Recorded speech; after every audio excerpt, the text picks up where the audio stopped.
பிஸ்மில்லாஹிர்ரஹ்மானிர்ரஹீம். மார்க்கத்துடைய ஆதாரங்கள் என்னென்னு பார்த்தோம். ஃபஸ்ட்டு 3வது குர்ஆன், 2வது ஹதீஸு, 3வது இஜ்மா. இஜ்மானா என்ன, அதை பற்றி சொல்ல போகிறாங்க.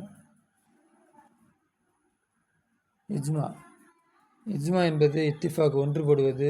ஜமீஉல் முஜ்தஹிதீன, முஜ்தஹிதீன்களில் எல்லோரும் ஒன்றுபடுவது. மினல் முஸ்லிமீன், முஸ்லீம்களிலிருந்து முஜ்தஹிதீன்கள் எல்லோரும் ஒன்றுபடுவது. ஃபி அஸ்ரி மினல் உஸ்ரி, ஒரே காலத்தில் வாழ்ந்த முஸ்லீம்களிலிருந்து முஸ்லீம்கள் எல்லோரும் ஒன்றுபடுவது. பகுது வஃபாத்தி ரசூல் சல்லா அலிஸ்லம், நபி சல்லா அலிஸ்லமுடைய வஃபாத்திற்கு பிறகு. அலா ஹுக்குமின் சரஈன், ஒரு மார்க்க சட்டத்தின் மீது. ஃபி வாக்கியத்தி, நிகழக்கூடிய ஒரு மார்க்க சட்டத்தின் மீது நபி சல்லா அலிஸ்லம் காலத்திற்கு பின்னால் எல்லா முஸ்லீம்களும் ஒன்றுபட்டு ஒரு முடிவெடுக்க பேர் தான் இஜ்மா. எதை போல இஜ்மா சஹாபத்தி அலி அலா ஹிலாஃபத்தி அபூபக்கர் ரலியல்லாஹு இஜ்மாவை போல, சஹாபாக்குடைய இஜ்மாவை போல, அலா ஹிலாஃபத்தி அபூபக்கர் சித்திக் ரலியல்லாஹு அபூபக்கர் சித்திக் ரலியல்லாஹு அவர்களை அடுத்த கலீஃபா ஆக்குவதின் மீது எல்லோ சஹாபாக்களும் கூடி இஜ்மா செய்ததை போல நபி ஸல்லல்லாஹு அலைஹி வஸல்லம் அவர்கள் இறந்தது மஃபாத்தான பின்னாடி அடுத்த கலீஃபாவாக அபூபக்கர் சித்திக் ரலியல்லாஹு அவர்கள் தேர்ந்தெடுக்கப்பட்டார்கள். இது நபிட்டு அடுத்த கலீஃபாவாக எடுக்கணுங்கிற விஷயம் நபியும் சொல்லலை, குர்ஆன்லையும் இல்லை. அப்போ அடுத்த கலீஃபாவை யாருக்கு தேர்ந்தெடுக்கிறது அப்படின்னு எல்லாரும் சேர்ந்து, சஹாபாக்கள் எல்லாம் சேர்ந்து ஒரு முடிவு எடுத்தாங்க. இப்படி குர்ஆன்லேயும் ஹதீஸ்லேயும் கிடைக்கப்படாத ஒரு, நம்மளால் உணர முடியாத ஒரு செயலுக்கு, ஒரு பிரச்சனைக்கு அந்த காலத்தில் வாழ்ந்த முக்கியமான அறிவில் சிறந்த அறிஞர்கள் ஒன்று கூடி முடிவெடுக்கிறதுக்கு பேர் தான் இஜ்மா. அப்படி தான் அபூபக்கர் சித்திக் ரலியல்லாஹு அவர்களே அடுத்த கலீஃபாவாக தேர்ந்தெடுத்தார்கள். இது 1வது உதாரணம். 2வது ஹஜ்புனா, தடை. இப்னி, மகனுடைய மகனுக்கு தடை. மினல் இரிசி, வாரிசிலிருந்து. பில் இப்னி, மகனை கொண்டு. மகன் இருக்கிறப்ப மகனுடைய மகனுக்கு சொத்து கிடைக்காது அப்படின்ட்டு குர்ஆன்லேயும் நம்மளால் பார்க்க முடியாது, ஹதீஸ்லையும் பார்க்க முடியாது. அவங்களுக்கு சொத்து இல்லை. அந்த தடை இஜ்மாவின் மூலம்தான் முடிவெடுத்து வச்சுருக்கிறாங்க. அவங்களுக்கு மகன் இருக்கிறப்ப பேரனுக்கு சொத்து இல்லை அப்படிங்கிற முடிவை நம்ம இஜ்மா செஞ்சு தான் அந்த அறிஞர்கள் சொல்லி வைத்திருக்கிறார்கள். இது இஜ்மாவுக்கு 2வது உதாரணம்.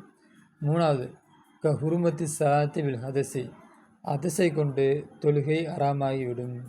தொழுகையில் இருக்கிறப்ப ஹதஸ் உண்டானால், ஹதஸ்னா சிறுநீர் வெளியே வந்துவிட்டால், மலம் வெளியே வந்துவிட்டால், காற்று பிரிந்து விட்டால் தொழுகை ஹராமாகிவிடும். அப்படியே தொழுகை கண்டினியூ பண்ணக்கூடாது அப்படிங்கிற சட்டத்தை பெற்றதும் இஜ்மாவின் மூலம்தான். ஃபைதா தம்மல் இஜ்மாவு, இஜ்மா நிறைவடைந்து விட்டால், ஃபி அஸ்ரின், ஒரு காலத்திலே, இன்னஹு, நிச்சயமாக அது, யகுன் ஆகும், ஹுஜ்ஜத்தன், ஆதாரமாக ஆகும், காத்தியத்தன், உறுதியான ஆதாரமாக ஆகும். ஒரு காலத்தில் ஒரு முடிவு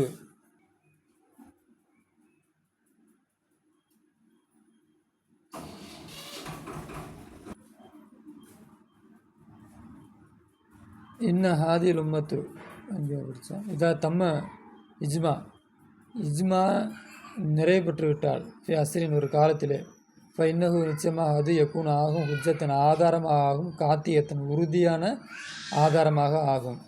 லா யஜூஜு, ஜாயிஸாகாது, ஹிர்குஹா, அந்த இஜ்மாவை உடைத்தெறிவது, அதை கிழிப்பது, மீறுவது ஜாயிஸாகாது. ஃபி அஸ்ரி மினல் அசார், காலங்கள் மாறினாலும் அப்போ அந்த இஜ்மாவை மீறக்கூடாது.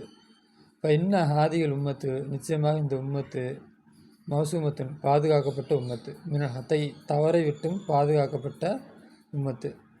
இன்கான அஃப்ராதுஹா, அதனுடைய தனிப்பட்ட நபர்கள் ஆகியிருந்தாலும் சரியே, கைர மௌசூமீன, பாதுகாக்கப்படாதவர்களாக ஆகியிருந்தாலும் சரியே, ஒட்டுமொத்தமாக இன்ன ஹாதில் உம்மத்து மௌசூம், இந்த உம்மத்து தவறை விட்டும் பாதுகாக்கப்பட்டவர்கள்.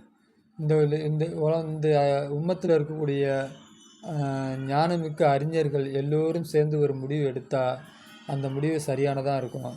அது ரசூலுல்லாஹ் ஒரு அறிவிப்பில் சொல்கிறாங்க. கால ரசூல் ஸல்லல்லாஹு அலைஹி வஸல்லம், நபி ஸல்லல்லாஹு அலைஹி வஸல்லம் அவர்கள் சொல்கிறார்கள், லா தஜ்தமிஉ உம்மத்தி, என்னுடைய உம்மத்து ஒன்று சேராது, அலா லலாலத்தின், ஒரு வழிகேட்டின் மீது என்னுடைய உம்மத்து ஒன்று சேராது அப்படிங்கிறாங்க. இதுதான் இஜ்மாவுக்கு ஆதாரம்.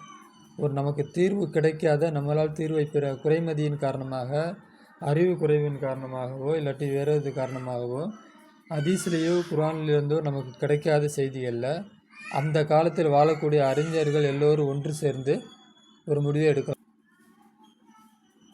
இப்போ இத்திஃபாக்குகும் அவர்களுடைய ஒன்றுபடுதல், ஜமீகன் அவர்கள்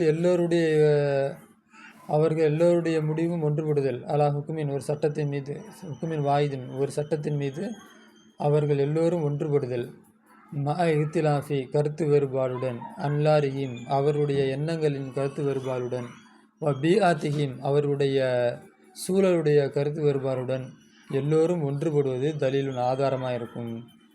ஒரு 100 பேர் ஒன்று சேர்ந்து அவங்களுக்குள்ள அந்த சட்டத்தில் சின்ன சின்ன தனித்தனி கருத்து வேறுபாடு இருந்தாலும் ஒட்டுமொத்தமாக சேர்ந்து அது சரின்னு சொல்லிட்டாங்கன்னா அந்த முடிவு ஏற்றுக்கொள்ளப்படும். அலா அன்ன வஹ்தத்த ஹக்கி அலா அது தலீலுன் ஆதாரமாக இருக்கும். அலா எந்த விதத்திலெனில் அன்ன வஹ்தத்தல் ஹக்கி சத்தியத்தில் ஒன்றுபடுவது அதுவாகிறது. அல்லது எத்தகைய சத்தியம் என்றால் ஜமாஅத்து ஒன்று சேர்த்தது கலிமத்தகும் அவருடைய கலிமாவை. அப்போ எப்படி அர்த்தம் வைக்கணும் அப்படின்னா, சத்தியத்தின் ஒற்றுமையே அவர்களின் வார்த்தைகளை ஒன்றிணைத்தது. முதவரில் பார்த்துங்க,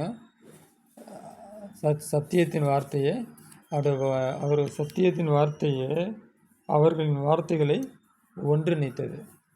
அப்போ ஒரு 100 பேர் சேர்ந்து ஒரு பிரச்சனைக்கு தீர்வை யோசித்து ஒரு முடிவு எடுக்கிறாங்கன்னா அந்த 100 பேர்த்துக்குள்ளேயும் ஒரு சின்ன சின்ன மாற்றங்கள், சின்ன சின்ன கருத்து தான் இருக்கும். ஆனால் இதை விட்டால் வேறு வழி இல்லை அப்படின்னு பொதுவாக ஒரு சரியான அறிவிப்பு கொடுத்துருவாங்க. அப்போ இதுதான் இஜ்மாவுக்கு ஆதாரம்.